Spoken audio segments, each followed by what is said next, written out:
Flamengo e Atlético Paranaense empataram por 0-0 a primeira partida das quartas de final da Copa do Brasil. O rubro-negro carioca teve sempre pressionando o adversário, que só trocou 105 passes certos em uma partida inteira de futebol. Eu vou consultar, mas é um dos números mais baixos do ano. E vamos falar sobre essa partida, sobre como se deu essa retranca.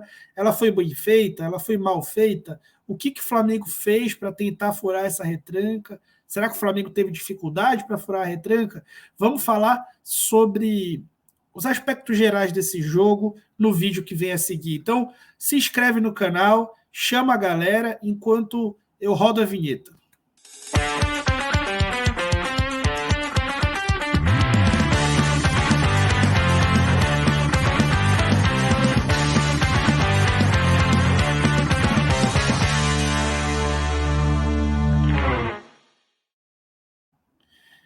E aí, vocês já deixaram o like? Vocês sempre esquecem de deixar o like, hein?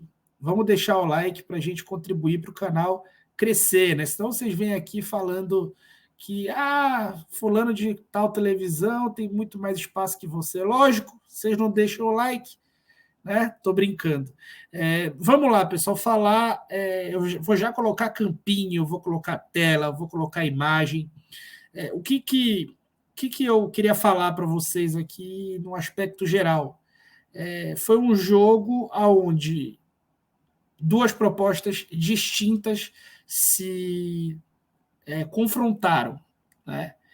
E futebol, dentro da regra do jogo, qualquer proposta ela tem validade, né? Porém, por interesse ou gosto pessoal, a gente pode gostar ou não gostar de alguma. O fato é que uma equipe que se defende, que entra com a proposta de se defender e sofre 25 finalizações, sei quantas de dentro da área, 2 bolas na trave, não sei se estava planejando isso, né? Porque o gol não saiu por um detalhe. Mas vamos falar sobre o jogo.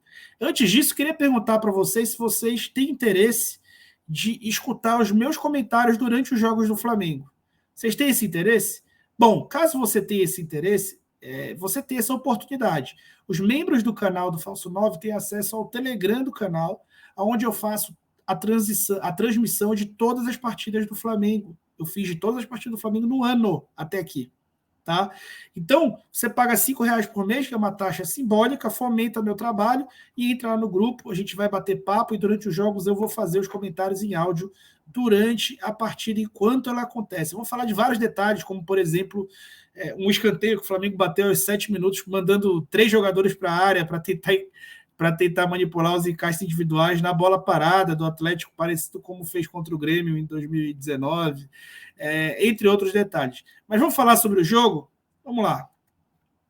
Então, pessoal, vou colocar a primeira telinha, né? Uma coisa que, na minha opinião, né, na minha observação, aconteceu e nem todo mundo percebeu, é que o Flamengo ele tentou iniciar o jogo numa espécie de 4-3-3, tá? E não o losango necessariamente nessa partida. O que acontece? O Atlético, ele é um time que faz encaixes individuais o campo inteiro. Eu falei sobre isso no vídeo de ontem. E eu acho que você vai ter uma boa fundamentação se assistir o vídeo de ontem. Então, quem quiser, tiver com tempo, clica aí no banner e assiste o vídeo de ontem. E eu falei sobre isso. Tá? O Atlético gera encaixes individuais e praticamente faz marcação individual no campo inteiro. No jogo de ontem, o Thiago Heleno entrou em campo para ser o homem da sobra. E o Atlético abriu mão de um centroavante. Não tinha também, os caras estavam lesionados. Abriram mão do centroavante. E aí, enfrentando uma defesa com muita amplitude, né, com muitos jogadores, o Flamengo tentou iniciar o jogo com a Arrascaeta, tentando corrigir o problema, né, que eu venho falando há vários vídeos aqui, o problema da falta de profundidade do lado esquerdo quando o time tem o João Gomes atuando por ali, né? O João Gomes é um ótimo jogador, tem ótimas qualidades, né? Mas para jogar nessa função, ofensivamente, ele entrega muito pouco, né? Comparado ao Everton Ribeiro, por exemplo, ofensivamente ele não entrega quase nada, ele não consegue dar profundidade, ele não consegue gerar as associações, então ele acaba não criando chances de gol e gerando pouco jogo por aquele setor. Se ele não avança, o Felipe Luiz, que é um lateral mais base, né, um cara que também não avança muito, avança menos ainda, porque ele não vai ter um contexto positivo de associações por aquele setor. Para corrigir esse problema, o Dorival ele entrou com a Arrascaeta encaixado ali no Kelvin. E o Arrascaeta entregava essa amplitude pelo lado esquerdo do ataque.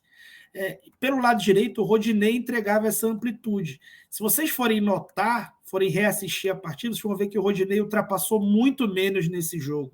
Mas muito menos. Porque em vários momentos, como o Hernandes marcava individual o Gabriel e o Pedro Henrique tentava marcar individual o Pedro, né? Pessoal, falando, deixando claro aqui, essa marcação individual, ela não é pré-estabelecida, tá? O Filipão não chegou pro Hernandes e falou, você vai marcar individual, Gabriel. Não, cai na zona, você encaixa e você só larga ele ali no final da jogada ou se tiver alguma situação de transição, alguém for driblado e precisar o resto do time se reorganizar. Então o drible ele é muito decisivo numa partida como essa.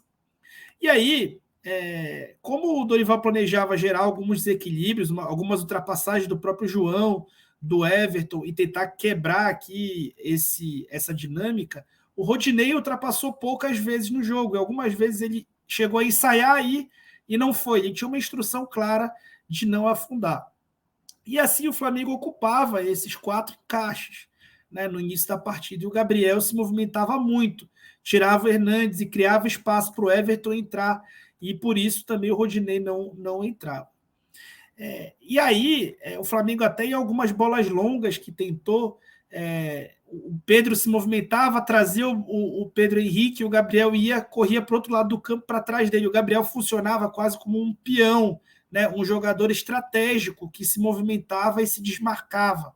Gerava muito desmarque e deixava a marcação sem referência, né, e esses encaixes individuais se perdiam. O Everton, pelo mesmo setor, fazia igualmente isso, né, e desfilou categoria no primeiro tempo, inclusive trocando de lado com a Arrascaeta em alguns momentos, indo para o lado esquerdo, escondendo a bola, fazendo uma ótima partida. É muito bonito ver o Everton Ribeiro jogar. E aí, com o tempo, o time foi amassando, tentando gol, o Gabriel não sendo feliz nas finalizações, mas sendo muito feliz nos posicionamentos, nas dinâmicas que criava na partida. O Flamengo começou até a criar umas jogadas de sobrecarga. Então, o Kelvin acabava ficando um pouco sem referência, o Arrascaeta caía nesse setor, o Fernandinho tinha que embaixar, o João Gomes gerava amplitude no Kelvin, e o Thiago Maia vinha aqui no João Moura, no Hugo Moura. E aí o que acontecia? O Gabriel tentava abrir um facão, o Arrascaeta descia, ou então o Arrascaeta abria esse facão e trazia o Fernandinho em alguns momentos, e aí o Thiago Maia variava por dentro e o Flamengo concentrava o setor direito do ataque, deixando o setor esquerdo com bastante liberdade para o Felipe Luiz, João Gomes. Então o Flamengo atacou muito pela esquerda nesse jogo e conseguiu criar essas oportunidades, né? E aí o Flamengo construiu muitas chances e perdeu muitas chances, né? E aí entra a situação do Gabriel Barbosa, né? O Gabigol acabou falhando, né, nas finalizações. Será que ele não... Será que ele piorou muito? Nós vamos falar já disso, tá? Antes disso, eu quero mostrar para vocês uns detalhes aqui, né? No segundo tempo, o Dorival faz uma substituição que é muito polêmica. Ele tira o Everton Ribeiro do time. E aí, será que tem cabimento o Everton Ribeiro sair do time? Então eu vou explicar para vocês o que o Dorival provavelmente pensou, né? E vocês vão dizer que eu estou passando pano, mas, enfim, acostumado. Eu vou dizer para vocês o que o Dorival provavelmente pensou. Naquele momento, o Flamengo tinha acabado de sofrer 2 transições, tá? E quase sofrido um gol até numa única descida do Atlético Paranaense que o Rodinei não recompôs e o Davi Luiz ficou com 2 homens aqui, né, no segundo poste. E o que acontece? Os jogadores que mais se deslocam nessa proposta do Flamengo são esses médios.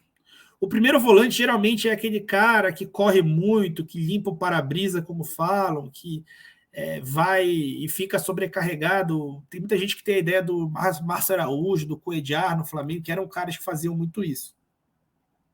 Na formação atual, o primeiro volante ele tem uma função até mais cômoda, ele fica mais preso aqui nesse setor. Tá? Quem faz maiores deslocamentos são os médios, porque os médios eles precisam, quando existe uma dobra na zona da bola, né? Então, por exemplo, quando o Terãs cai em cima do Rodinei e o Abner vai construir pelo corredor lateral, quem tem que fechar a marcação no Abner é o Everton Ribeiro. Então, quem se desloca para marcar o corredor lateral são esses médios. E quando esses jogadores se associam, esses médios precisam seguir. Então, o Flamengo faz esses encaixes também com esses médios. Tá? Essas perseguições também com esses médios. Então, esses jogadores eles precisam se deslocar para defender as próprias costas e para defender o corredor lateral. Então, ele se desgasta mais do que esse primeiro volante. E, nesse momento, o Dorival falou, preciso proteger meu corredor lateral porque o Filipão está sobrecarregando aqui as laterais e ele vai me contra-atacar. E aí ele trocou os dois de uma vez. Ele colocou o Cebolinha, né, no lugar do João Gomes, e aí o Cebolinha fez essa função com uma releitura e colocou o Vidal no lugar do Everton Ribeiro. O time ficou com 2 volantes, 2 meias? Teoricamente sim, mas na prática não mudou muita coisa em termos de posicionamento. Porém, você perdeu um driblador que joga por dentro, né? E ganhou um jogador que se associava mais, mas o jogo pedia mais o drible, né? Eu vou mostrar uma imagem para vocês do Everton Cebolinha trabalhando no Benfica, tá?